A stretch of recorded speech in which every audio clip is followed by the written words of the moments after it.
สวัสดีค่ะ Do with your hand ไม่ซุงค่ะ What are you doing? You wait for mommy? Okay, you're gonna sit there? Okay, sit down and wait for mommy then. No? ใหญ่มาจอมหนาเขาโกหมดหนานะลูกหนาตอนนี้มาถึงวันที่4แล้วเราจะเพิ่งได้คลิปไม่กี่คลิปเองเพราะเราไม่มีเวลาถ่ายที่บ้านนะคะกำลังยุ่งๆกับการส่งข้าวในนากำลังดำนาเพราะฉะนั้นวันนี้เป็นวันแรกที่เราเข้าสวนนะคะนี่สวนในบ้านเราเดี๋ยวมาจะให้ดูว่าเป็นแบบไหนในวิดีโอในเดือนมัดโดยวันในสวนเขามีหังหลายๆนะคะเนาะบ้านเรานะคะก็จะมีมะเขือแบบว่าสูงมากทุกท่านเท่าโมเลยแล้วก็มีผักหลายๆชนิดมะรุมอะไรแบบนี้พักน้อยยอดอันนี้คือเราจะทานนะคะโมไม่แน่ใจว่าประเทศไทยเรียกว่ายอดอะไรอันนี้เวลามาแกงจะอร่อยมากแต่ว่ามดเยอะมากเลยแกงแล้วก็ใส่ใบแมงลักเข้าไปโมจะชอบทานที่สุดก็คือแกงผักรวมแน่นอนจะอร่อยที่สุดสำหรับพี่น้องชาวไทยใหญ่แล้วแกงผักรวมอร่อยมากที่บ้านเขาจะไม่ค่อยทานกัน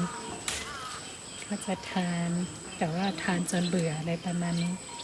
เพราะว่ามีแต่กับข้าวเดิมๆที่นี่ตลาดไม่มาถึงที่นี่ไม่มีตลาดเลยไม่มีอะไรเลยที่นี่ตลาดไม่มีนะคะที่นี่จะมีเพียงที่น้ำปองถ้าหากว่าอยากจะไปตลาดก็คือจะมีอาทิตย์ละ1 ครั้งเท่านั้นเองแต่ก็ไปลำบากมากกว่าจะไปถึงกว่าจะซื้อกว่าจะอะไรแบบนี้เส้นทางค่อนข้างลำบากเขาก็เลยไม่ไปน้ำปองกันค่ะโอเคตอนนี้มาเก็บผักด้วยกันนะคะใบแมงลักนี่คือเราจะใส่ตอนใกล้ยกหม้อลงนะคะใส่ผักเสร็จแล้วอะไรแบบนี้จะหอมมาก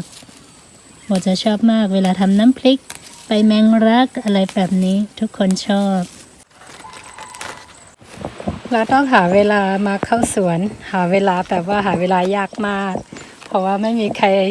ดูแลลูกให้เลยแล้วก็เลยแบบจะเข้าสวนทีหรือจะไปไหนทีคือลำบากมากทุกท่านส่วนพี่แสนก็เพราะว่า2 คนเขาเป็นผู้ชายเนาะเขาจะดูแลได้แค่ประมาณ1 คนอะไรประมาณนี้ อยู่นานๆแบบว่าสุดๆชีวิตใช้ชีวิตแบบเต็มที่สโลว์ไลฟ์แบบสุดๆไปเลยอะไรประมาณนี้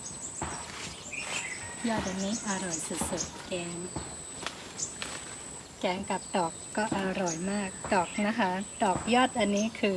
จะบานช่วงเย็นๆเท่านั้นนะคะทุกท่านตอนเช้าจะไม่บานเลยส่วนตะวันใกล้ตกอะไรแบบนี้จะบานแต่ว่าสวยมากว่างๆโมจะถ่ายให้ทุกท่านได้ชมเยอะยุงมดเยอะจริงๆโมไม่ชอบคือมดดำนี่เวลาทำกับข้าวแบบว่ามันดูไม่โอเคเลยก็เลยต้องต่อยจะช้าตรงที่เราทำกับข้าวนี้เพราะว่าเราไม่มีไว้เลยแต่เราจะมีในสวนถ้าหากว่าจะทานตอนไหนถึงจะมาเก็บตอนนั้นแต่ว่าความหวานความหอมคืออันนี้คืออร่อยแบบสุดๆไปเลยเราอยู่น้ำรันใช่ไหมคะเราจะต้องซื้อที่คนอื่นเด็ดมาเมื่อวานหรือเช้านี้แล้วอีกวันหนึ่งเราค่อยทานอะไรแบบนี้แต่ก็อร่อยอีกแบบนึงแต่มันไม่มีความหอมแล้วที่นี่จะเป็นไฟเฟิร์นใช่ไหมคะทำให้แบบที่นี่จะอร่อยกว่าอะไรประมาณนี้ใครที่เคยทานแบบไฟเฟิร์นแล้วก็ทานกับข้าวสดๆแบบนี้เวลาไปอยู่ในเมืองแล้วเขาจะไม่ค่อยชิน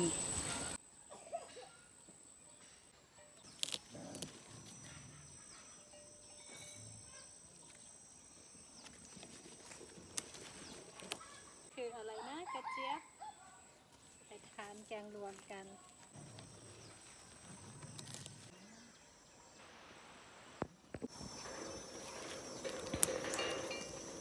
ถ้า ามี2 อันแบบนี้เราจะเด็ดมาแค่1 อันนะคะเดี๋ยวตอนนี้โมจะพาไปอีกสวนหนึ่งจริงๆสวนเรากว้างมากถ้าหากว่าสวนที่นี่เราย้ายไปที่น้ำรันได้นี่คือเราเป็นคนรวยไปแล้วทุกท่าน ที่นี่แบบว่าผักเต็มไปหมดเลยเสียดายที่น้ำรันแบบว่าสถานที่ไม่เยอะแล้วทำให้เราปลูกผักไม่ได้โอเคมาดูกันอีกสวนหนึ่งข้างหลังบ้านค่ะแม่ปลูกอะไรไว้บ้างนะคะได้ซ้ำกันว่าในสวนเฮามีเอียงหลายๆค่ะเนาะแทงสวนด้านหลังเฮิรนอันนี้เป็นต้นมะแก้งเจมค่ะนี่นะคะจะเป็นมะขามหวานนะคะทุกท่านอันนี้คือพี่สาวไปประเทศไทยแล้วก็เอามะขามหวานมาแล้วทำให้มีเมล็ดใช่ไหมคะตอนที่โมยังเด็กๆโมยังจำได้อยู่เลยตอนนั้นคือลูกต้นเล็กๆแต่ว่าอันนี้คือโตแล้วโตแบบว่าเราอยู่ร่มได้แล้วนะคะทุกท่านแล้วมะขามนี้คือพ่อได้ขายเยอะมากปีหนึ่งก็ได้ประมาณหลายหมื่นเลยเงินถ้าเป็นคิดเป็นเงินไทยนะคะโอเคนี่ก็จะเป็นต้นขิงข้างล่างค่ะตั้งแต่ก็จะเป็นต้นขิงค่ะเนาะมีมะเขือมีมะระขี้นกอะไรแบบนี้มีหลายอย่างมากเลยส่วนพริกก็เวลาจะทานนะคะถึงจะมาเด็ดเอาก็จะอยู่ตรงนี้ค่ะหมักพริกก็ว่าได้กินว่าอะไรก็แกมาปิดเอาใช่ไหมคะเนาะนี่หวานหอมเตะมีมะรุมมีแตงมีอะไรหลายๆอย่างเลยโอเคเราไปดูแตงแม่กันแล้วก็มีผักหวานมีมะเขือมีอะไรนะเขาเรียกชะอมมีทุกอย่างทุกท่านไม่ว่าจะเป็นถั่วผักยาวแบบมีหลายชนิดมากจะเป็นสีเขียวแบบลายๆบ้างแล้วก็เขียวม่วงบ้างอะไรแบบนี้นี่คือแม่เราปลูกไว้สุดยอดมนุษย์แม่ นี่คือถั่วผักยาว8 ชนิดม่วงนะคะนี่สวยงามมากผักแบบว่างามมากส่วนแตงกวาทุกท่านต้องให้ช่างแบบนี้แตงกวานี่คือสุดๆเดี๋ยวโมจะทำอะไรนะน้ำพริกใบแมงลักให้ทุกท่านได้ชมกันแล้วก็ถ้าหลายๆท่านที่มีใบแมงลักที่บ้านนะคะลองไปทำตามดูจะอร่อยมากๆค่ะอันนี้ใบแมงลักไม่ต้องเยอะหรือเท่านี้พอประมาณนี้ค่ะโอเคแตงแม่แต่ว่าเวลามานี่คือมาทานได้เลยนี่ทุกปีนะคะแตงแม่แบบว่าจะใหญ่มากแต่ว่าปีนี้คือยังไม่ใหญ่เนาะนี่บางลูกก็เหลืองแล้วบางลูกก็ตัดกินได้เลยโอเคโมต้องการผักอีกชนิดหนึ่งก็คือผักอะไรนะผักปากภาษาไทยใหญ่แล้วก็กระเจี๊ยบอีกแล้วกระเจี๊ยบทางนี้เยอะมากอันนี้จะเป็นแบบชนิดใหญ่ๆแล้วแตงเราไม่เอาแต่ว่าเราจะไปเอาอันนี้เอาเราจะไปเอาไปใบนี้เขาเรียกว่าอะไรคะฟักทองเอาทั้งใบเอาทั้งดอกเลยค่ะเอาตั้งไปเอาตั้งไหมแหแล้วก็เอาปลาหมอกแหค่ะเนาะทำอีกเดี๋ยวโมจะทำให้ทุกท่านได้ดูกันทำแบบนี้เย็ดเส้นไหนค่ะเนาะฟักปลาก็เอาแบบพอดีคำนี่คือยอดฟักทองทำแบบนี้ค่ะทุกท่านเดี๋ยวโมจะแกงให้ทุกท่านได้ชมกันด้วยว่ากับข้าวไทยใหญ่ที่ประจำไทยใหญ่จริงๆอันนี้จะเป็นเรียกว่าพักล้อแลหรือ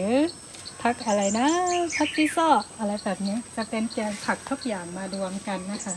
แล้วก็เลยเรียกว่าพักล้อแลนั่นเองแสงยมคือไอมากตอนนี้คือนางอยู่ข้างนอกรอแม่อยู่ไม่กล้าเข้าสวนเพราะว่าโมเข้าสวนมาตอนนี้คือยุงกินไปเยอะมาก แบบว่าคันมากเลย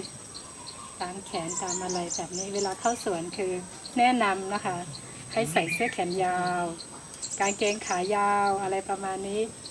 ถึงจะไม่โดนยุงกัดยุงต่อยนะคะโอเคเอาอีกสวยมากทุกท่าน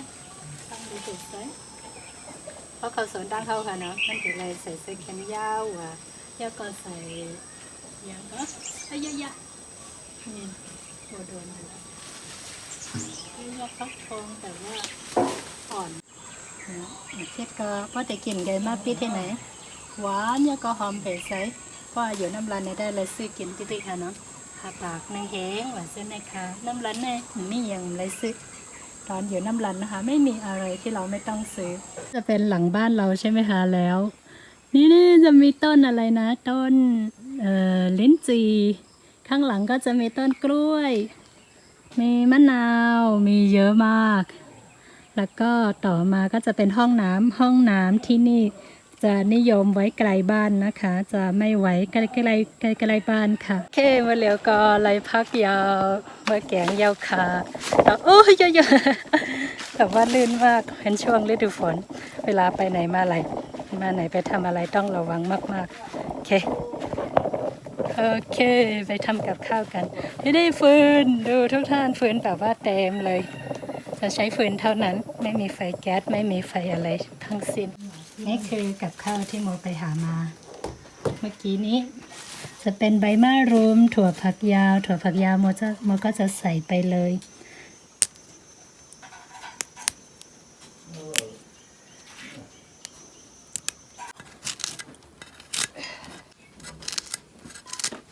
นี่นะคะโมจะใส่มะเขือเทศเกลือชูรสนิดนึงแล้วก็น้ำมันนะคะถั่วเน่าที่ไม่ขาดไม่ได้อาหารของพี่น้องชาวไทยใหญ่คือถั่วเน่าจะขาดไม่ได้เลยนะคะน้ำเดือดนะคะเราก็จะใส่อันนี้ลงไป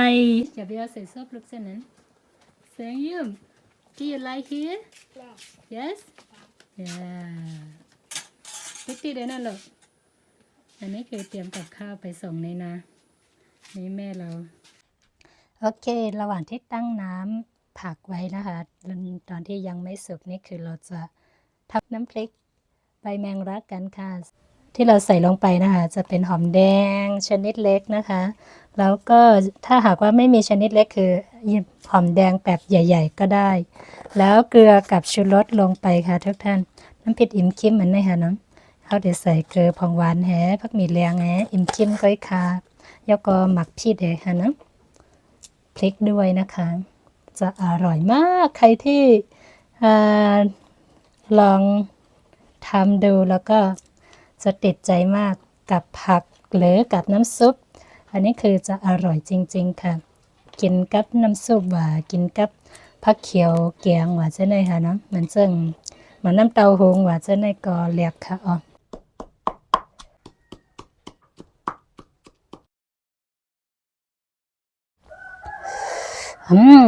ความละเอียดนะคะก็จะประมาณนี้ก็ได้ถ้าหากใครไม่ชอบละเอียดก็เบาๆก็ได้แต่ถ้าหากใครที่ชอบละเอียดกว่านี้คือตำอีกหน่อยนะคะส่วนโมก็จะชอบประมาณนี้พอแล้วเราจะมาชิมกันค่ะอร่อยทุกท่านหอมมากโอเคตอนนี้ผักเริ่มโอเคสิ่งที่ใส่ลงไปนะคะมะเขือเทศคือจะช่วยเพิ่มสีสันเพราะฉะนั้นห้ามลืมมะเขือเทศเด็ดขาดเลยทางนี้ถ้าหากไม่ใช่ฤดูมะเขือเทศคือเราจะไม่มีแต่ว่าโชคดีเราซื้อที่น้ำรันมานะคะก็เลยทำให้มีมะเขือเทศโอเคตอนนี้มันก็จะใส่ผักลงไปแล้วนะคะก็จะปิดหน่อยๆแล้วก็ใส่ลงไปเลยก็มีบอินให้ก็ใส่ลงกับซ้ำกันค่ะนะเต็มเพราะใส่หึงใส่แก้บมันก็ค่ะอันนี้ก็เช่นเดียวกันโมจะไม่ล้าง ทำไมถึงไม่ล้างผักเพราะเป็นผักปลอดสารพิษแล้วก็ไม่มีฝนช่วงนี้โมก็เลยเลือกที่จะไม่ล้างผักนั่นเองล้างเดือดก่อนจริงๆเราจะใส่ไว้ไม่นานนะคะใส่ไว้กำค่ะนะเพราะหึงค่ะตอนนี้เดือดแล้วนะคะเราก็จะใส่ดอกอันนี้ลงไปดอกฟักทองใส่หมกพักปักลงกว่าค่ะนะแล้วก็ใส่อิมคิมแล้วเราก็จะใส่ยอดแมงลักลงไปโอเคทุกท่านเพียงเท่านี้กับข้าวเราก็ได้แล้วหอมแบบอร่อยเลย Yeah, can you go put on the table for mommy please Thank you baby โอ้ยเริ่มเหลืองแล้วจะไม่ค่อยอร่อยถ้าหากว่ามันเหลืองแบบนี้เพราะเหลืองก็แห้งก็มันก็เพราะหวานนะโอเคเวลาหวานหอมเผ็ดใส่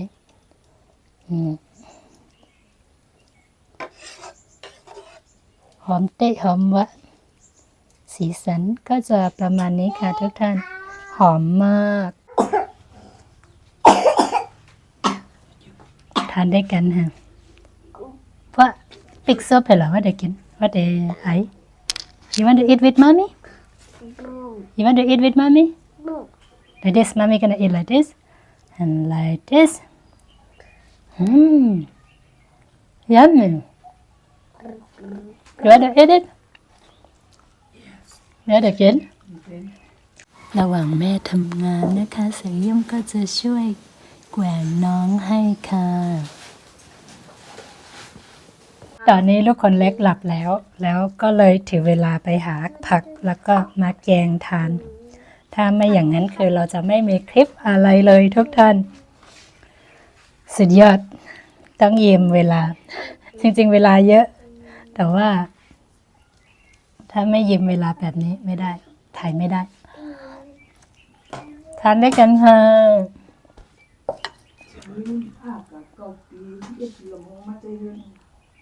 บ้านเราจะทานข้าวเหนียวนะคะเขากินข้าวเหนียวทุกคนจะทานเสร็จแล้วแต่ว่าเหลือแค่โมคนเดียวที่ยังไม่ทาน You want to eat with mommy ปิกซอบเดี๋ยวเราก็ไอ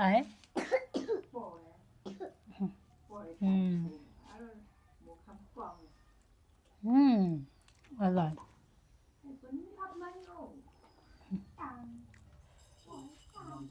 ตอนนี้โมก็จะทานแค่คนเดียวเพราะว่าทุกคนทานกันหมดแล้ว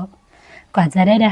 ด้ทานข้าวอาหารเช้าก็ปาเข้าไปประมาณ10 โมงเดี๋ยวมาทานด้วยกันค่ะมากินซ้ำกันค่ะ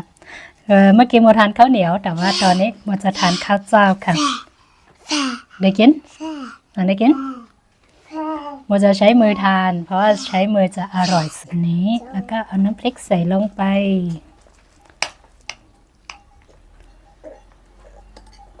และน้ำพริกน้ำพริกจะเผ็ดมากโมจะใส่แค่นิดเดียว